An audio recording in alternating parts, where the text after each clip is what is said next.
impeccable. Bonjour et bienvenue dans Tonnerre impeccable, le podcast de jeux de rôle souvent enregistré en plein air, comme c'est le cas maintenant. Un podcast qui est essentiellement centré autour de Warhammer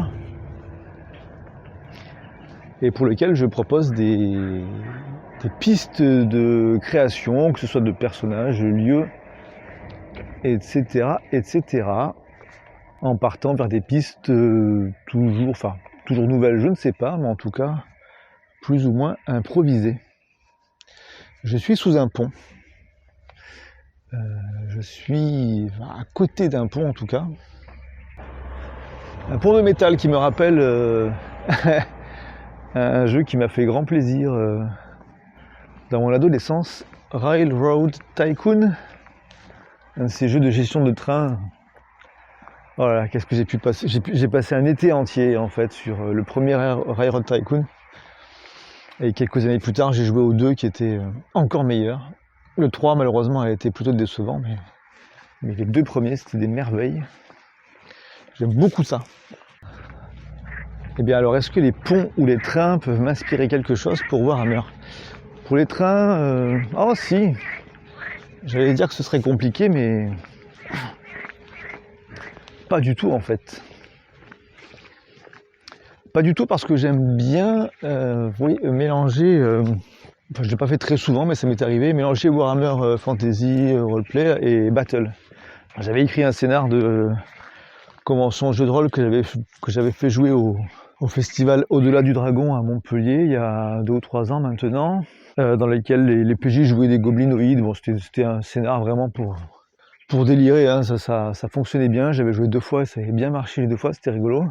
Et l'idée c'était simplement que l'équipe devait retrouver un nain qui avait observé leur armée et qui allait chercher de l'aide, etc. Bon, c'est très basique, il y a une poursuite à travers des grottes dans lesquelles les gens rencontraient surtout d'autres gobelins.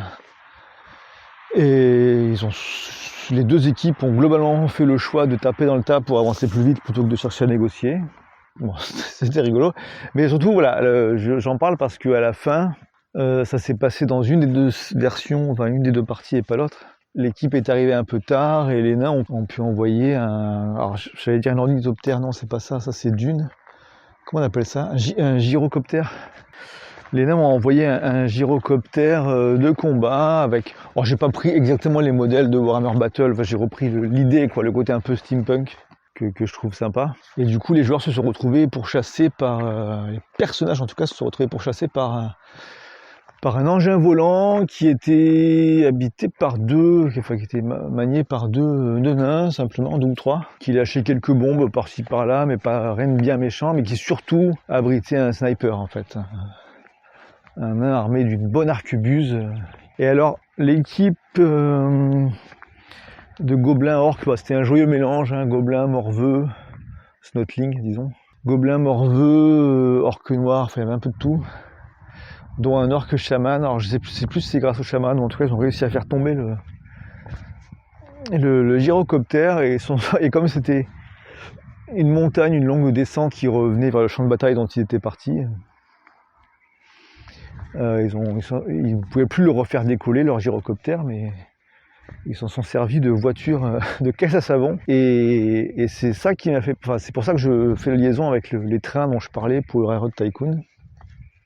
J'ai bien envie de piocher encore un peu plus dans Warhammer Battle, et les trains me font penser aux tanks à vapeur de l'armée impériale.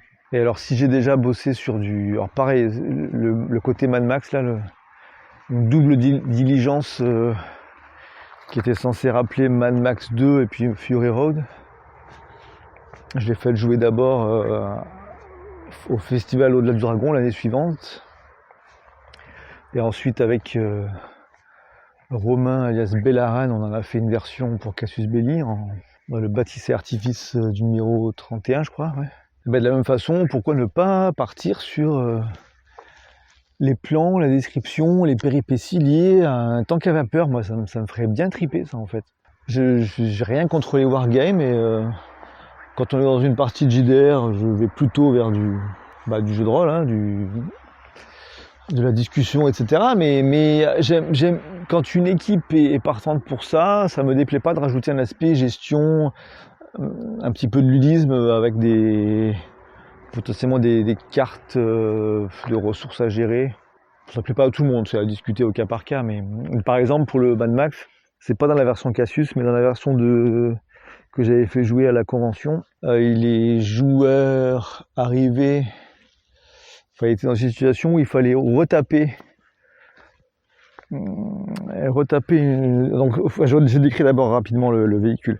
C'est deux diligences qui ont été attachées l'une à l'autre pour créer un grand véhicule long avec 8 roues et qui est tiré par 8 chevaux. Enfin, un bon truc bien mastoc qui était nécessaire parce qu'il fallait transporter un long serpent qui servait de cadeau pour leurs clients, enfin pour obtenir les services d'une armée alliée, quoi. Ok, très bien. Bon. Par contre, pour partir en mode Mad Max, voilà, ils avaient une nuit pour améliorer l'engin. Et donc j'avais fait des cartes avec différents upgrades qu'on pouvait faire sur la machine. Et chaque carte avait un coût en termes de temps. C'est plus long de faire certaines choses que d'autres, quoi. Et un coût en termes de prestige, c'est-à-dire que suivant la réputation qu'ils avaient auprès du seigneur qui les embauchait, il était prêt à leur donner plus ou moins de ressources. Si on veut faire une armure vraiment top, il faut récupérer des armures de plaques qui auraient été très bien aussi sur des soldats. Donc c'est plus dur à demander que de simplement demander des bouts de cuir, etc., quoi. Donc il y avait 2 coups sur chaque carte. C'était intéressant, je trouvais, parce que du coup, le nain, il y avait je sais plus si c'était un nain, mais en tout cas, il y avait dans l'équipe, il y avait une espèce d'ingénieur qui, suivant la qualité de son jet, travaillait plus ou moins vite et pouvait caler plus de temps de travail dans la nuit, enfin plus d'unités de travail. Donc plus réussissait son jet, plus on avait des ressources pour le premier coup des cartes. Et après, l'autre, c'était le cocher, un hobbit, qui avait des compétences plus sociales, et qui lui a pu faire un jet pour négocier plus de ressources et d'aide de la part du seigneur. Plus réussissait son jet, plus il y avait de ressources pour le deuxième coup des cartes. Ça a plutôt bien marché, c'était sympa, parce que du coup, ils faisaient leur petit marché, alors il fallait choisir, est-ce qu'on prend la tourelle baliste, la tourelle canon, est-ce qu'on met le niveau de protection simple, moyen, élevé, est-ce qu'on rajoute, qu'est-ce qu'il y avait d'autre? Il y avait les pics, les pics un peu type hérisson qu'on voyait beaucoup dans Mad Max 4. Enfin voilà, bon gros délire comme ça. Ah oui, aussi une possibilité de mettre une armure sur les chevaux, mais aussi une possibilité qu'ils avaient prise là de mettre des planches pour passer entre les chevaux et rajouter des gens sur place pour fouetter qui voudrait s'approcher des chevaux et les embêter, etc. Pas mal de possibilités de customisation. Donc ça, c'est assez facile à refaire. C'était des trucs à Bristol que j'avais fait. J'avais pas cherché à imprimer des dessins, hein. C'était juste des mots. C'est facile à faire et c'est assez ludique, c'est plutôt rigolo. Ça avait bien plu. Et j'aimerais bien refaire ça pour... alors il y a la péniche qui me tente un peu ces temps-ci, mais aussi le tank à vapeur, donc. Pour une équipe de PJ qui soit fait partie directement de l'armée, soit qui tombe au détour d'une forteresse impériale temporairement délaissée. Ils peuvent tomber sur un tank à vapeur qui n'est quand même pas fonctionnel. L'Empire est pas riche au point de laisser traîner des tanks opérationnels comme ça, mais pourquoi pas imaginer un tank dont la réparation était au-delà des moyens de l'ingénieur qui était à sa charge à ce moment-là, ou simplement ils n'ont pas eu le temps, ils ont dû déguerpir, ils n'ont pas eu le temps de revenir entre-temps, je veux dire. Et une équipe de PJ arrive entre-temps et peut réparer tout ça et avancer. Alors avancer où? On peut pas aller sur n'importe quel chemin avec un tank à vapeur.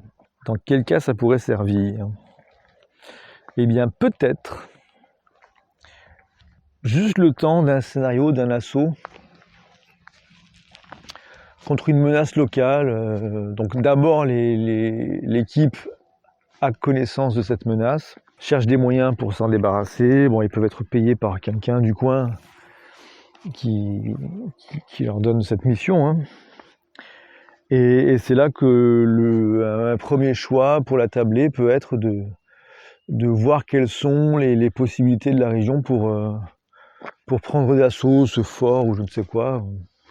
Donc il peut y avoir des choix du type par là il y a un village où on peut recruter de la main d'œuvre et peut-être des soldats qui seraient bien contents quand même aussi de voir cette menace disparaître, mais qui se sentent pas d'attaque tout seuls, mais qui pourraient aider. Ou alors il y aurait un sabotage peut-être, que le fort est placé de telle manière que on peut soit creuser dessous et faire mettre des charges explosives ou faire péter des rochers en amont qui déclencherait un raz-de-marée, ce genre de choses. Ou, voilà, parmi d'autres choix, la rumeur comme quoi la menace en question, hein, que ce soit un seigneur renégat ou je ne sais quoi, aurait récemment défoncé un avant-poste impérial. Et on dit qu'il y aurait une machine de guerre très puissante qui serait toujours là. Donc c'est là que l'équipe peut s'emparer de la bête, commencer par y apporter des réparations. Alors, si le tank a été abandonné, c'est qu'il était dans un grave état, donc je pense que ça peut être cool de faire en sorte que même une fois réparé, il reste des trous béants, genre il y a un flanc à gauche ou à droite, ou derrière, hein, pour pousser le côté tactique et vraiment éviter d'être encerclé. Il y a un endroit où vraiment la protection est minime et où, admettons que l'équipe soit de 4 personnes, s'il y a une personne qui est à l'arrière pour s'occuper un peu de l'entretien des machines ou je ne sais quoi, c'est quelqu'un qui est très exposé, hein, qui a les fesses à l'air quasiment. Enfin, et donc si les choses tournent mal au niveau tactique, ça peut devenir vite assez flippant. Alors bien sûr, on peut supposer que les personnes chargées des réparations essaieront de mettre au moins quelques planches à cet endroit-là, mais ça sera forcément moins efficace que le blindage prévu initialement. Voilà pour les réparations de base, qui peuvent nécessiter elles-mêmes, si on veut que ça soit un peu long comme aventure, le fait d'aller chercher les pièces peut déjà prendre un certain temps et nécessiter des négociations par-ci par-là, etc. Ensuite vient la question du carburant. Pour le carburant, ça va être du charbon, hein, principalement, je pense. Hein. Du charbon, du bois, ce genre de choses, rien de très particulier. Les munitions, on peut dire qu'il y en a un petit peu de base et qui peuvent peut-être en fabriquer un peu plus. Ou imaginer, alors ça peut être aussi que le canon est là avec ses boulets et que les boulets sont en quantité quand même limitée et que les PJ sont encouragés à rajouter des armes par-dessus pour faire une sorte de tank à vapeur très customisé qui attaquerait de plein de façons différentes. Sans oublier que le tank à vapeur est quand même, je ne l'ai pas sous les yeux, mais si je ne m'abuse, c'est une bête qui peut quand même éperonner avec une certaine efficacité. Enfin, l'avant est très bien costaud et pointu, si je ne m'abuse, donc ça peut être quelque chose qui en allant vers le fort ennemi, tire sur la porte pour l'abîmer et finit de la défoncer en rentrant dedans. Bon, on est d'accord que ça marche pas contre une armée gigantesque en face, hein. Il faut que ça soit un ennemi qui a peu de moyens quand même, ou alors on met beaucoup de moyens des deux côtés et les PJ ne sont que le fer de lance d'une armée qui part à l'assaut. Je pense que ça peut être pas mal tout ça. Je trouve ça rigolo, mais il manque des péripéties, enfin c'est ça, il n'y a pas beaucoup de films sur des équipages de chars. Je suis tombé sur Tigre Blanc, je crois. Enfin, il y a un film qui se trouve, il me semble, sur Netflix, avec des équipages c'est Seconde Guerre mondiale. Des équipages de chars russes et allemands, dont un char Tigre et tout, mais ça... j'ai pas vu entier parce qu'il n'était pas terrible et je me rappelle pas avoir vu de scènes typiques. Parce que par exemple, pour les films de sous-marins, par contre, il y a beaucoup de choix et des super films. Moi, j'aime beaucoup ça, les films de sous-marins. Mais il y a une scène typique de ce genre de film où le sous-marin doit échapper à un navire qui le chasse, là, les destroyers. Et où il faut absolument rester le plus profond possible, pas faire de bruit, etc. Et on descend tellement bas que les tuyauteries grincent et craquent dans tous les sens. Ça c'est génial, mais alors dans un tank à vapeur c'est un peu plus difficile de faire l'équivalent. Sauf si le tank est submergé d'ennemis qui le tapent dans tous les sens. Mais ça veut dire que du coup, si on veut se réserver ce type de scène, il faut annuler l'idée que j'avais eue plus tôt de faire un côté du tank qui est fin comme une feuille de papier. À ce moment-là, revenir sur l'idée que c'est un vrai fer à repasser très solide. Et faire une phase bien stressante où on entend des gens taper dessus dans tous les sens, essayer de passer dessous, etc. Avec des PJ qui à ce moment-là peuvent essayer de faire accélérer la machine ou activer une arme qu'ils auront prévue pour, ou attendre les secours, quoi. C'est une scène potentielle sympa, ouais, faut voir. Sinon, il y a un film moderne, je crois, avec des équipages de chars, mais je ne l'ai pas encore vu. Qu'est-ce qu'on peut imaginer? Bah déjà, c'est important déjà de savoir quels sont les différents rôles. On peut avoir une personne qui fait chef de char, c'est-à-dire qui sortirait un peu la tête pour donner les indications générales, dire où est-ce qu'il faut aller, sur quoi il faut tirer, etc.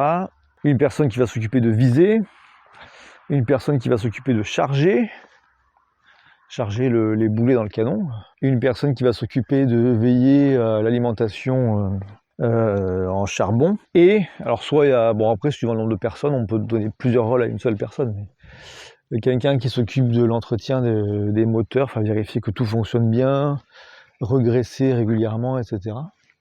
Peut-être, alors si on intègre la partie communication, on peut s'inspirer de la Première Guerre mondiale et des pigeons qui étaient utilisés parfois pour communiquer. On les voit d'ailleurs dans Battlefield 1.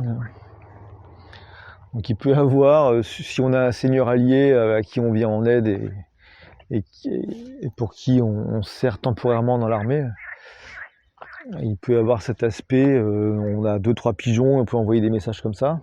Il y a une gestion de ressources qui peut être intéressante à gérer, c'est-à-dire le carburant, l'air, si vraiment à un moment on est censé, pour se protéger, fermer toutes les égouttilles, le moindre petit truc, en étant nombreux dedans, on va vite avoir très chaud et avoir du mal à respirer. L'eau, bien sûr, parce qu'il y a la nourriture qu'on peut compter, mais vite fait, je ne vais pas trop m'attarder dessus, c'est une échelle de temps différente. Mais par contre, l'eau, oui. Dans une boîte de conserve comme ça, les gens vont beaucoup transpirer, avoir chaud, perdre de l'eau. Bon, ça va.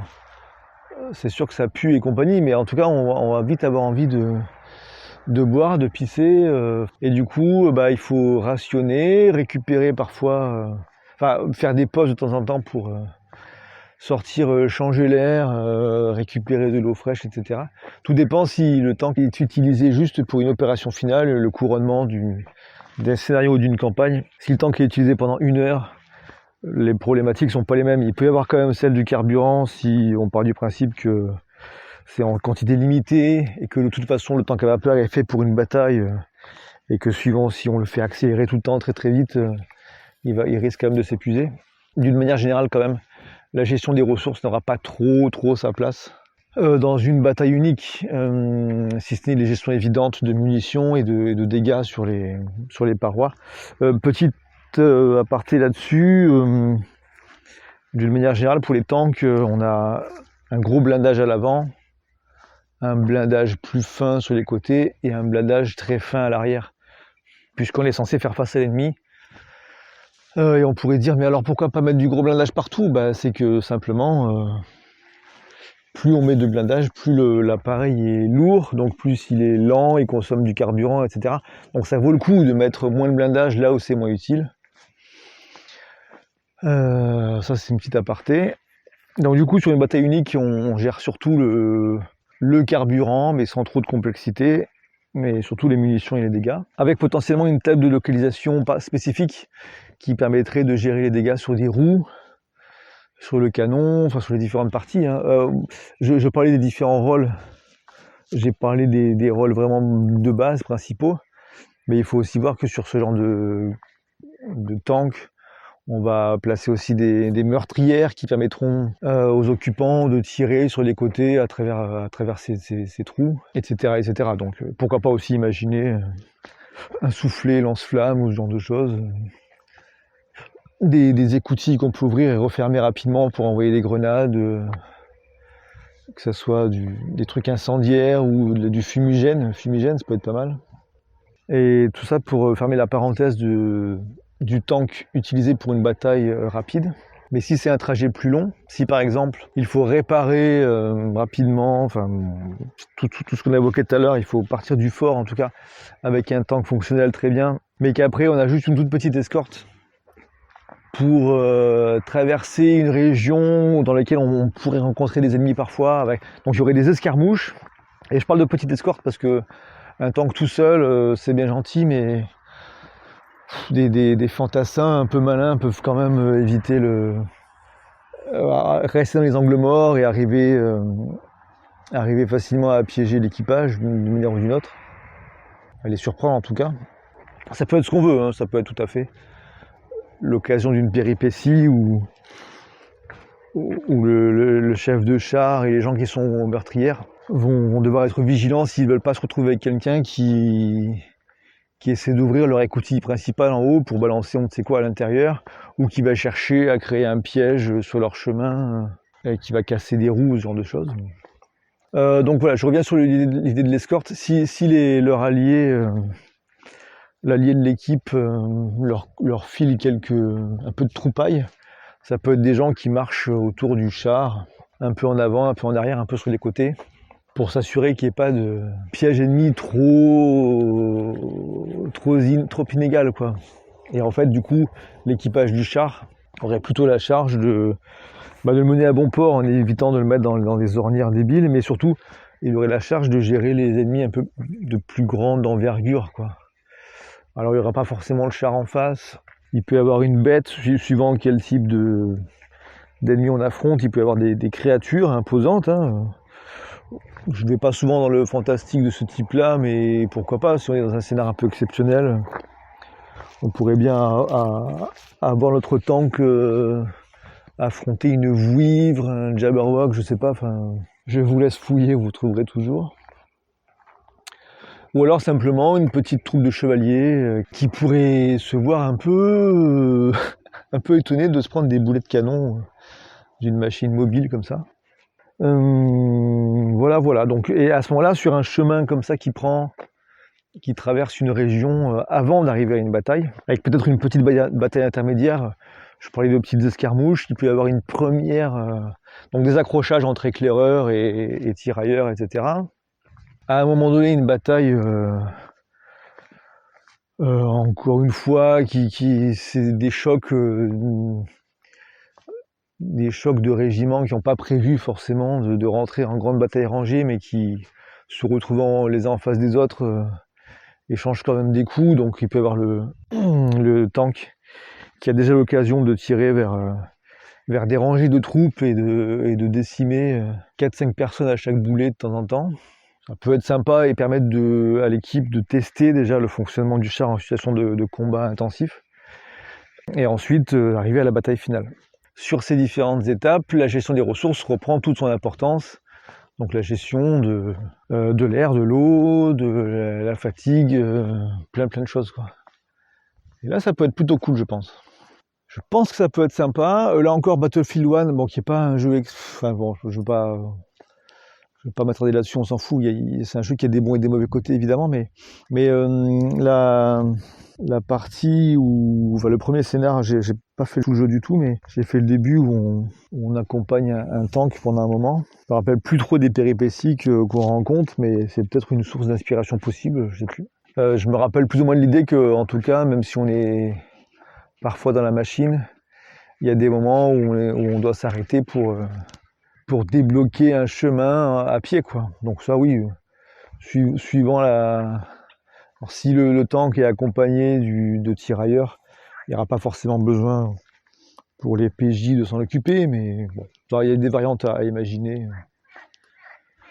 Peut-être que les tirailleurs sont largement déjà occupés à combattre combattre des adversaires, que c'est plutôt au PJ de sortir pour se débrouiller avec leur roue embourbée ou le tronc qui a été mis en embuscade sur la route, etc., quoi. Prévoir des outils dans le tank, des haches, pieds de biche et compagnie. Voilà, c'est à creuser. Je ne sais pas si je vais m'en servir tout de suite, mais en tout cas, ça peut être sympatoche. Allez, au revoir, tchuss.